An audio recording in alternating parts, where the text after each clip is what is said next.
Zee 24 तास एक पाऊल पुढे। संध्याकाळी जो राजकीय भूकंप झाला त्यानंतर राज्यभरात त्याचे पडसाद उमटायला लागलेले आहेत। कुठे मुख्यमंत्र्यांचा पुतळा जाळला जातोय तर कुठे रास्ता रोको केला जातोय।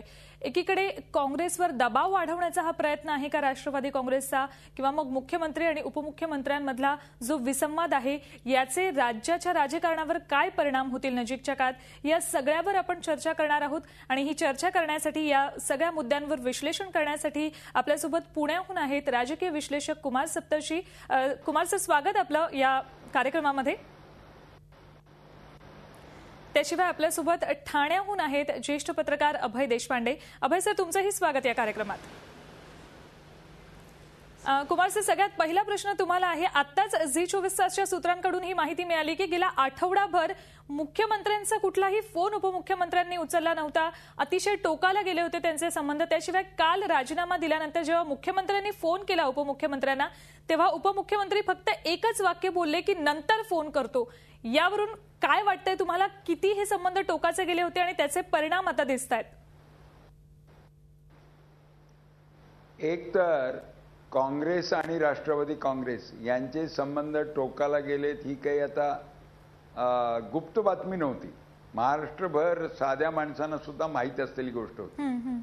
प्रश्न असा आहे की आत्ता त्यांनी राजीनामा का दिला, तर त्यांना असं वाटत होतं राजकारण हा हितसंबंधाचा टकरावाचा खेळ आहे। हे हितसंबंधांप्रमाणेच चालतं, इथं मानसिक याला काही किंमत नसते। तर सीएम चौकशी करतील, मुख्यमंत्री चौकशीचा आदेश देतील हे वाटलं नव्हतं।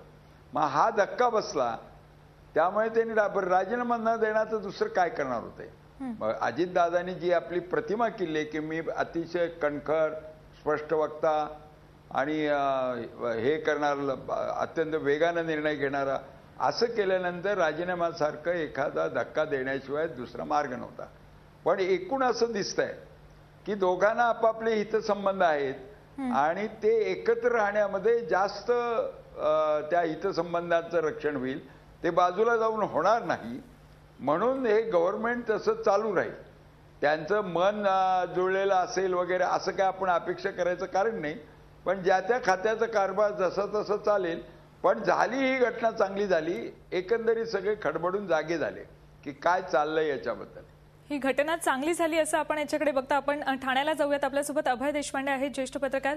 अभयजी, ज्या पद्धतीने शरद पवारांनी नाराजी व्यक्त केली होती काही दिवसांपूर्वी, जे नाट्य दिल्लीत घडलं होतं त्याचा हा दुसरा अंक आहे असं म्हणता येईल? नाही, गेले काही दिवसातले काँग्रेस आणि राष्ट्रवादी काँग्रेसमधले संबंध बघितले तर विशेषतः पृथ्वीराज चव्हाण महाराष्ट्रात आल्यानंतर त्यांनी जे राष्ट्रवादीच्या खात्यामध्ये लक्ष घातलंय, त्यानंतर हा विसंवाद, ही दरी वाढत गेलेली आहे दोन काँग्रेसमध्ये। आणि मध्यंतरी आपण पाहिलं की शरद पवारांनी दिल्लीत राजीनामा दिला, नाराजीनामा म्हणलो आपण त्याला, पण त्याचं मुख्य कारण महाराष्ट्रातच होतं। कारण महाराष्ट्रामध्ये राष्ट्रवादीच्या खात्यातील भ्रष्टाचाराची प्रकरणं ओळीने बाहेर येत आहेत आणि याच्या मागे कुठे ना कुठेतरी काँग्रेसचा किंवा नवीन मुख्यमंत्र्यांचा हात आहे असा त्यांचा एक राष्ट्रवादीचा समज आहे। या दोन कंगोरे आहेत की अजितदादांचा राग केवळ मुख्यमंत्र्यांवरच दिसतोय असं नाही, तर मुख्यमंत्र्यांना आवर घालण्यासाठी राष्ट्रवादीच्या नेतृत्वाकडून जेवढे प्रयत्न किंवा जेवढा दबाव यायला पाहिजे